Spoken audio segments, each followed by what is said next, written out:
Hello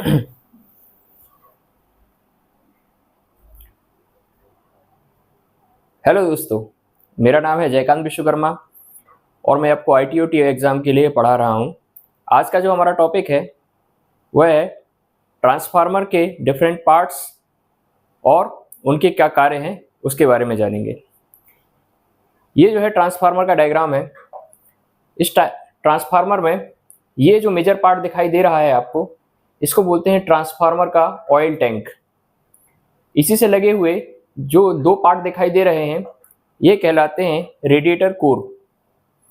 इसमें से ये जो तीन बुशिंग दिखाई दे रही हैं, इनका कार्य जो होता है इसके अंदर की वाइंडिंग से करंट को बाहर निकालना। इसी टैंक से लगा हुआ एक ड्रम जैसा पार्ट है जिसको हम बोलते हैं कंजर्वेटर टैंक। इसी से लगा हुआ एक पार्ट है जिसे हम बोलते हैं ब्रीदर। और यहाँ पर एक गेज लगा हुआ है जो कहलाता है थर्मोमीटर। और एक और पाइप जो दिखाई दे रहा है आपको, इसको बोलते हैं एक्सप्लोजन वाल्व। और यहाँ पे एक रिले लगी होती है जिसको हम बोलते हैं बकोल्स रिले। पहला जो पार्ट है उसके बारे में जानेंगे। पहला पार्ट है हमारा स्टील टैंक। ट्रांसफार्मर का जो टैंक होता है वो MS स्टील का बना होता है, माइल्ड स्टील का। ये जो टैंक होता है ये ट्रांसफार्मर का सबसे बड़ा पार्ट है। ये जो टैंक है पूरी तरीके से ट्रांसफार्मर ऑयल से भरा हुआ होता है।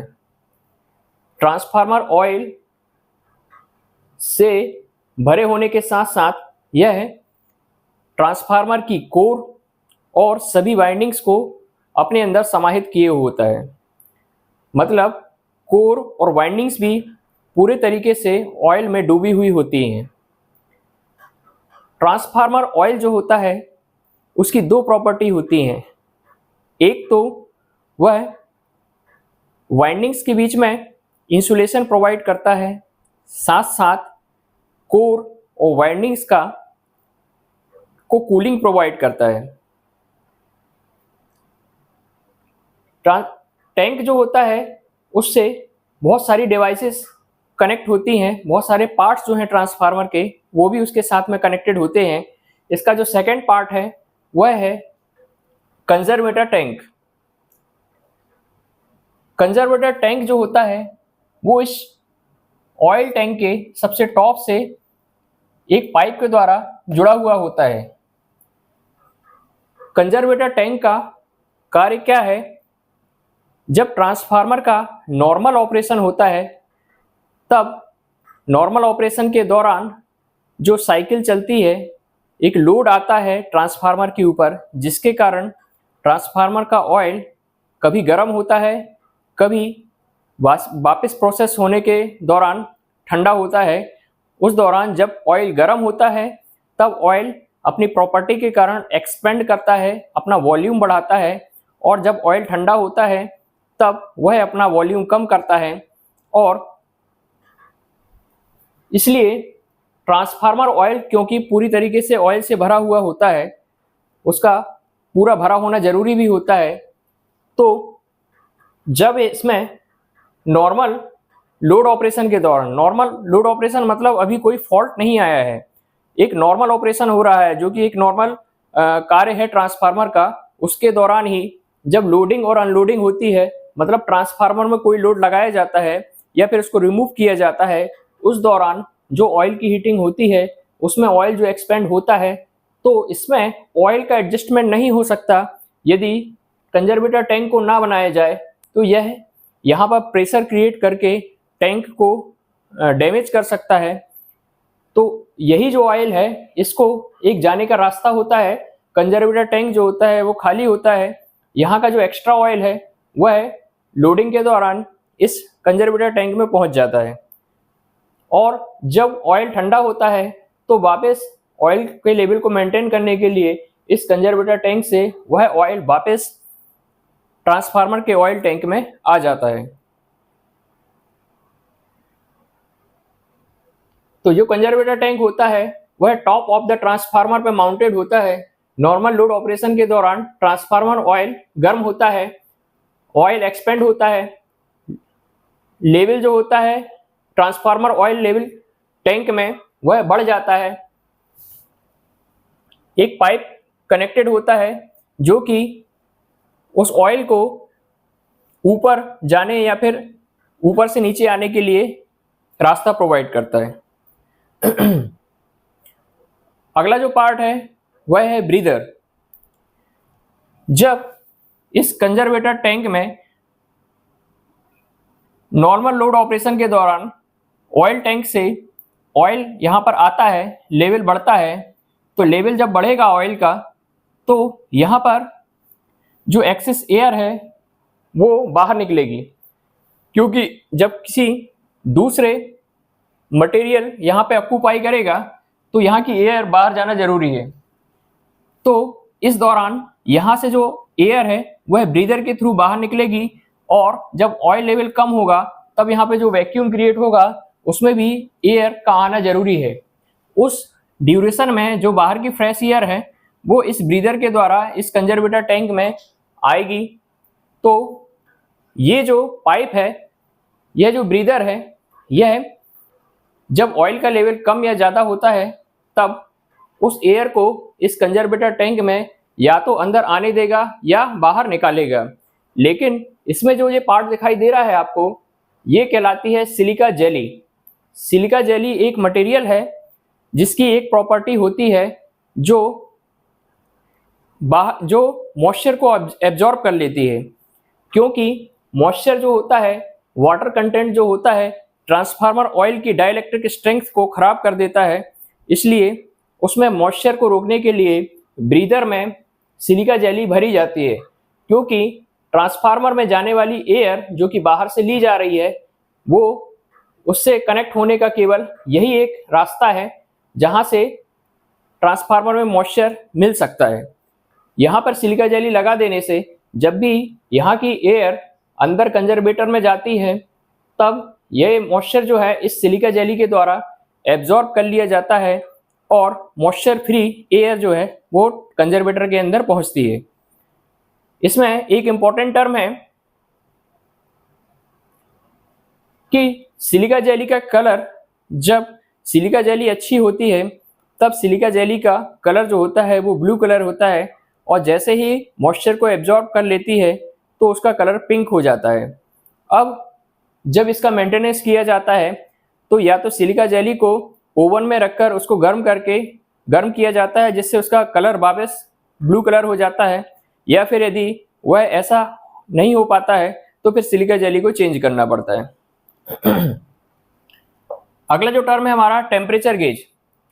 टेम्परेचर गेज जो होता है वो ट्रांसफार्मर ऑयल के टेम्परेचर को नापता है। जैसे कि यदि कोई फॉल्ट आता है ट्रांसफार्मर की वाइंडिंग्स में या अंदर किसी भी कारण से टेम्परेचर बढ़ता है तो टेम्परेचर गेज जो होता है वो हमको बता देता है कि अंदर कोई एबनॉर्मल चीज़ है जिसके कारण जो ट्रांसफार्मर का ऑयल का टेम्परेचर है वह एक लिमिट के बाहर चला गया है। Radiator core. ट्रांसफार्मर का ऑयल जो नॉर्मल लोड ऑपरेशन के दौरान गर्म होता है उसको ठंडा करने की आवश्यकता होती है। ठंडा करने के लिए यहाँ एक पाइप लगा होता है, एक पाइप होता है जो पाइप रेडिएटर कोर के अंदर जाता है और वापस से घूमकर इस टैंक में वापस आता है। इस ऑयल को इस रेडिएटर कोर में फोर्सफुली भेजने के लिए एक पंप लगा होता है जिसको हम बोलते हैं ऑयल सर्कुलेटिंग पंप। इस रेडिएटर कोर के अंदर ऐसे पाइप्स होते हैं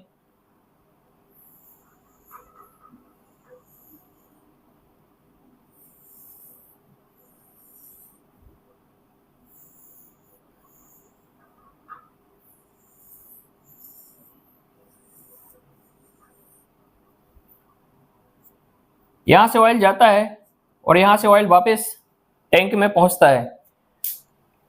ऐसे जो पाइप होते हैं यहाँ से ऑयल जाता है और ऐसा पूरा मूव करते हुए यह वापस टैंक में पहुँच जाता है। जैसे ये कि एक टुकड़ा है पाइप का, एक पाइप का टुकड़ा लिया उसी का, तो इससे ऑयल यहाँ जाएगा और यहाँ से बाहर निकलेगा।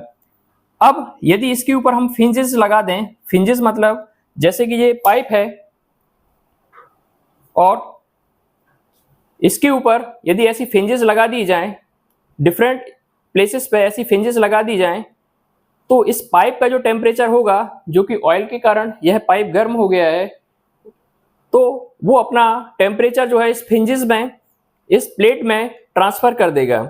और क्योंकि ये प्लेट जो है इसका सरफेस एरिया इस पाइप की अपेक्षा ज़्यादा है, तो यह जल्दी कूलिंग करेगा और एयर के संपर्क में आने के बाद में ये जो है जल्दी ठंडा होगा और इसकी हीट को एब्जॉर्ब करके जल्दी जल्दी रेडिएट करेगा एटमॉस्फेयर में, और ये पाइप को ठंडा करेगा और पाइप जो है अंदर ऑयल को ठंडा करेगा।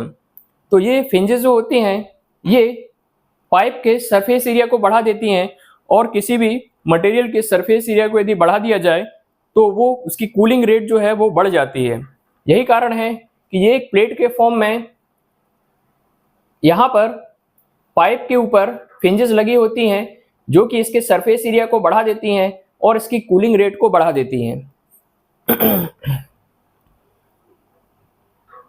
अब इसको कूलिंग करने के यहाँ से ट्रांसफार्मर ऑयल इस पाइप में जाता है, एक ऑयल पंप जो होता है ऑयल पंप, उसके माध्यम से फोर्सफुली इसमें भेजा जाता है।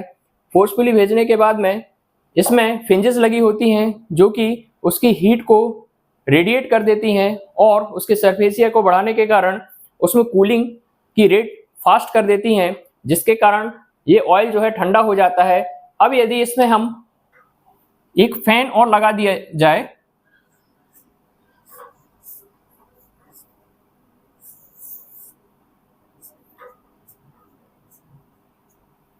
इसमें एक फैन और लगा दिया जाए अलग से, तो इसका कूलिंग रेट और ज़्यादा फास्ट हो जाएगा। तो जैसे जैसे क्या होता है, ट्रांसफार्मर की रेटिंग बढ़ती है, वैसे वैसे कूलिंग की मेथड्स भी बढ़ती हैं।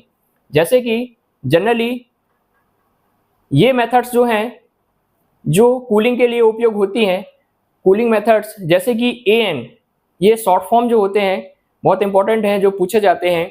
AN का मतलब होता है एयर नेचुरल, मतलब छोटे रेटिंग के ट्रांसफार्मर 1.5 kVA तक के, उसमें जो रेडिएटर है, रेडिएटर को केवल नेचुरल एयर में ठंडा होने के लिए छोड़ दिया जाता है। क्योंकि अब ये छोटा ट्रांसफार्मर है, कम MVA का, तो इसमें बहुत ज़्यादा हीटिंग नहीं होगी, तो नेचुरल एयर जो है उसी को ठंडा करने के लिए उपयोग किया जाता है। दूसरा होता है AF मतलब होता है एयर फोर्स्ड। आप रेडिएटर कोर को ठंडा करने के लिए एक बाहर से कोई फैन लगा रहे हैं, जिसके कारण उसमें फोर्स्ड एयर जा रही है, जो कि रेडिएटर कोर में बहने वाले ऑयल को ठंडा कर रही है। तीसरा जो होता है ONAN का मतलब होता है ऑयल नेचुरल एयर नेचुरल, मतलब ऑयल को किसी सर्कुलेटिंग पंप के द्वारा ना फ्लो करा के, जैसे अभी हमने इस केस में बताया था आपको कि यहाँ पर एक ऑयल सर्कुलेटिंग पंप होता है, ट्रांसफार्मर ऑयल को सर्कुलेट करने के लिए एक पंप होता है, जो कि फोर्सफुली क्या करता है, उसमें ऑयल को सेंड करता है। तो उसको ना भेजकर ऑयल को नेचुरली जाने के लिए यदि रास्ता प्रोवाइड करे, जैसे कि क्या होता है कि ट्रांसफार्मर ऑयल जब गर्म होता है तो वो ऊपर की तरफ जाता है और ठंडा ऑयल नीचे होता है, तो ऊपर जो गर्म ऑयल है वह इस पाइप के माध्यम से ऑटोमेटिकली इसमें जाएगा और फिर वो ठंडा होकर नीचे आएगा। ऐसे करके जो भी गर्म ऑयल है वो ऊपर से नीचे फ्लो होता रहेगा, ये कहते हैं नेचुरल फ्लो। तो यदि ऑयल को नेचुरली फ्लो कराया जाए और एयर जो है वो भी नेचुरल हो, मतलब बाहर जो रेडिएटर कोर है वो भी ठंडी एयर से ही ठंडा हो, तो उसको बोलेंगे हम ONAF, oil natural air natural. चौथा जो केस है ONAF, इसका मतलब होता है oil natural air forced. Oil तो नेचुरली जा रहा है, जो गर्म होने पर ऊपर जाता है और इस पाइप के माध्यम से फिर नीचे आएगा, तो ये ऑयल नेचुरली जा रहा है। लेकिन बाहर रेडिएटर के लिए हमने एक फैन दे दिया है, जो कि उसको फोर्सफुली ठंडा कर रहा है। ONWF, oil natural and water forced. Oil तो नेचुरली ऊपर जाता है और इस पाइप में के माध्यम से यहाँ पर नीचे पहुँचता है, लेकिन इसको ठंडा करने के लिए रेडिएटर कोर को एक अलग से व्यवस्था होती है, जिसमें उसको वाटर में डुबो के रखा जाता है और वाटर के माध्यम से उसकी हीट को एक्सट्रैक्ट किया जाता है।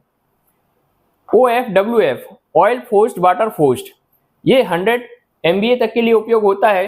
Oil forced and water forced मतलब ऑयल को एक सर्कुलेटिंग पंप के द्वारा फोर्सफुली इसमें से फ्लो कराया जा रहा है, और रेडिएटर कोर जो कि एक वाटर टैंक में डूबी हुई है उसमें भी एक पंप लगाया गया है, जिससे तेजी से ठंडा पानी आता है और गर्म होकर जो पानी निकलता है वो फोर्सफुली बाहर निकलता है, फिर ठंडा पानी आता है। ऐसे करके इस रेडिएटर कोर को ठंडा किया जा रहा है। पोर्सलिन बुशिंग, ज्यादातर हम देखते हैं कि ओवरहेड लाइंस जो होती हैं, या फिर कभी भी आप देखते होंगे कि जो अपने यहाँ पे लाइन होती हैं उसमें पोर्सलिन के इंसुलेटर यूज किए जाते हैं। पोर्सलिन जो है सबसे ज्यादा उपयोग किए जाने वाला इंसुलेटर है। उसका कारण है कि पोर्सलिन जो होता है वो बहुत ही रोबस्ट होता है, मतलब टूट फूट उसमें बहुत कम होती है, चीप होता है, बहुत ही सस्ता होता है और गुड इंसुलेटिंग प्रॉपर्टी होती है। साथ साथ इसमें इंसुलेटिंग प्रॉपर्टी जो होती है वह भी अच्छी होती है। हाई डाइलेक्ट्रिक स्ट्रेंथ होती है, इसकी हाई डाइलेक्ट्रिक स्ट्रेंथ होती है। कोई भी इंसुलेटिंग मटेरियल जिसकी इंसुलेशन क्षमता को डाइलेक्ट्रिक स्ट्रेंथ से नापा जाता है, जैसे ट्रांसफार्मर का ऑयल जो होता है उसकी भी डाइलेक्ट्रिक स्ट्रेंथ जो है वो चेक की जाती है। हॉलो सिलेंड्रिकल शेप, ये ऐसा होता है, हॉलो सिलेंड्रिकल शेप होता है। यदि इसको तुम अंदर से देखोगे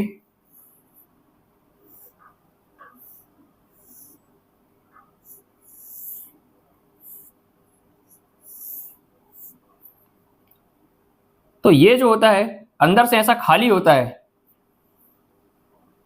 और यहां जो है ये जो वायर दिखाई दे रहा है आपको, ये हाई वोल्टेज कंडक्टर है जो इसके बीचों बीच से निकाला जाता है। Hollow cylindrical shape arrangements made by porcelain disc which is fitted to the top of portion of the transformer, जो कि ट्रांसफार्मर के टॉप पोर्शन पर लगाया जाता है। Energized conductor passed through the certain portion of the bushing, center portion of the bushing. Operating voltage is high, so bushing is filled with insulating oil. ये जो energise conductor है यह इसके बीचों बीच से निकाला जाता है, और यदि इसकी वैल्यू बहुत ज़्यादा हो तो इसके अंदर इंसुलेटिंग ऑयल भी भर दिया जाता है जो इसको कूलिंग प्रोवाइड करता है और इंसुलेशन प्रोवाइड करता है। कूलिंग प्लस इंसुलेशन दोनों चीज़ें प्रोवाइड करता है। यदि वोल्टेज की वैल्यू ज़्यादा हो तो उसमें खाली कंडक्टर एयर से पास ना होकर उसमें इंसुलेटिंग ऑयल भी भर दिया जाता है। बकोल्स रिले, बकोल्स रिले जो है बहुत ही फेमस रिले है, और एग्जाम में इसके क्वेश्चंस बहुत ही रिपीटेडली पूछा जाता है। सबसे पहले इसके 3 पॉइंट याद रखना जरूरी है। सबसे पहले यह जो होता है गैस एक्चुएटेड प्रोटेक्टिंग डिवाइस है। गैस एक्चुएटेड, जब भी इस ट्रांसफार्मर ऑयल में कुछ फॉल्ट आएगा और इसका ऑयल हीट अप होगा, उसमें बबल्स निकलेंगे। बबल्स के कारण यहाँ पे जो गैस जनरेट होगी वही जो गैस है ऊपर जाएगी, और ऊपर जाके ये जो है बकोल्स रिले है इसको ऑपरेट करेगी। तो बकोल्स रिले जो होती है वह गैस से एक्टिवेट होती है। दूसरी बात, works for the internal fault of the transformer. ये क्वेश्चन लगातार पूछा जाता है कि बकोल्स रिले जो है वह कैसी रिले है, जो किसके लिए कार्य करती है। तो ट्रांसफार्मर के इंटरनल फॉल्ट को डिटेक्ट करने के लिए उपयोग में आती है। इंटरनल फॉल्ट मतलब इस ट्रांसफार्मर के अंदर, इस ट्रांसफार्मर का मेन पार्ट क्या है, यह टैंक, टैंक के अंदर है वाइंडिंग्स, वाइंडिंग्स के अंदर यदि कोई एबनॉर्मल चीज होती है तो उससे ऑयल हीटअप होगा और उसी को डिटेक्ट करेगी Buchholz relay. Fitted on the pipe between conservator and oil tank, ये बहुत इंपॉर्टेंट है कि इसकी लोकेशन क्या होती है। यह जो टैंक से कंजर्वेटर जाने वाला पाइप है उसमें फिट होती है, उसके बीच में फिट होती है। एक्सप्लोजन वेंट,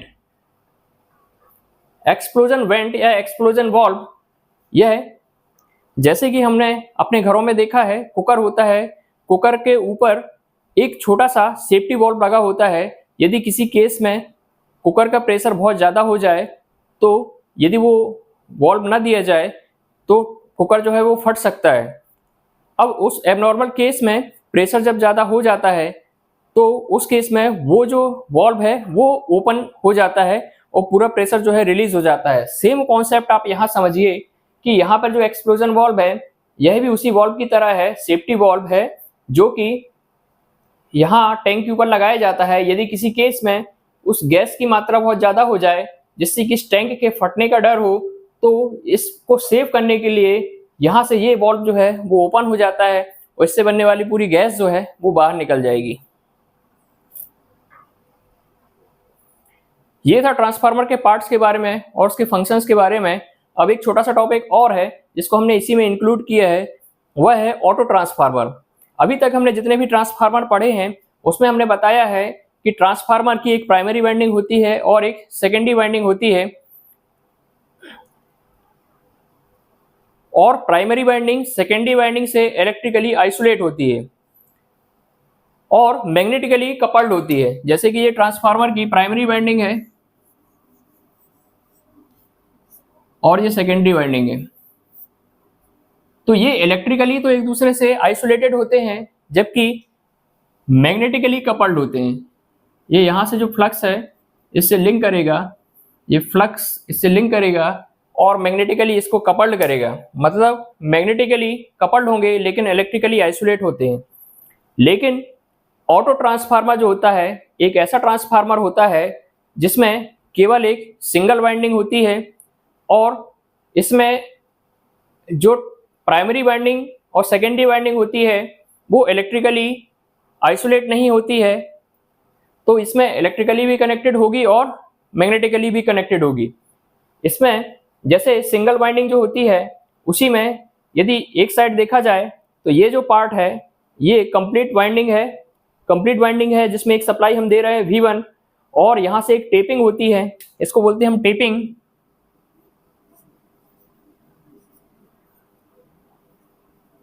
ये टेपिंग होती है। इस टेपिंग के माध्यम से जो है हम इस वाइंडिंग के ऊपर इस टेपिंग को मूव कराते हैं और क्योंकि हमको पता है कि जितने नंबर ऑफ टर्न्स इस नीचे वाली कॉमन ब्रांच के रिस्पेक्ट में जितने नंबर ऑफ टर्न्स होंगे उतना ही वोल्टेज यहाँ पर मिलेगा। जैसे यहाँ पे कंप्लीट टर्न्स यूज हो रहे हैं इसके रिस्पेक्ट में तो यहाँ पर टोटल वोल्टेज मिलेगा और यहाँ पे जैसे वोल्टेज 0 है, जैसे जैसे हम टेपिंग को बढ़ाते जाएंगे ऊपर वैसे वैसे वोल्टेज बढ़ता जाएगा, नंबर ऑफ टर्न्स बढ़ते जाएंगे। मान लो ये बीचों बीच में है तो बीचों बीच में होने पर इसका वोल्टेज इसकी अपेक्षा आधा हो जाएगा, थोड़ा सा और बढ़ाएंगे तो इसका वोल्टेज बढ़ जाएगा। यदि कंप्लीट यहाँ कर दें तो इसका वोल्टेज और इसका वोल्टेज बराबर हो जाएगा। तो ये टेपिंग जो है ये मूव कर सकती है और वाइंडिंग के ऊपर इसको मूव कराते हैं और इस पर्टिकुलर वैल्यू पर इसका आउटपुट होगा। यदि यहाँ पर टेपिंग की वैल्यू ऐसी रखी गई है जिसमें इसकी वैल्यू सेकेंडरी की वैल्यू जो है प्राइमरी की अपेक्षा कम है तो हम बोलेंगे कि ये स्टेप डाउन ऑटो ट्रांसफार्मर है। और यदि इस केस में यदि ऐसा देखा जाए यहाँ पर वैल्यू कम है और यहाँ वैल्यू ज़्यादा है तो इसको हम बोलेंगे स्टेप अप ऑटो ट्रांसफार्मर। इसका जो ट्रांसफॉर्मेशन रेशो है उसको कैसे निकाला जाता है? ट्रांसफॉर्मेशन रेशो वैसे ही निकालेंगे जैसे हम निकालते थे, बस थोड़ा सा चेंजेस होगा कि जैसे V2 अपॉन V1, ठीक है, I1 अपॉन I2 ये तो सेम है, NBC अपॉन NAC। जैसे स्टेप डाउन के केस में क्या होगा, जो BC की नंबर ऑफ टर्न्स BC में है divided by number of turns AC में है। AC पार्ट में जितने टर्न्स हैं और BC पार्ट में जितने टर्न्स हैं उसका रेशो जो होगा वो क्या होगा, K होगा। और यदि इस केस में देखा जाए तो number of turns in AC part divided by number of turns in BC part of the auto transformer. तो इसकी डेफिनेशन क्या है? Having the single winding which act as a primary as well as secondary. तो इसमें एक ही winding होती है, उसी को प्राइमरी के जैसे उपयोग करते हैं, वही एक सेकेंडरी के जैसे उपयोग किया जाता है।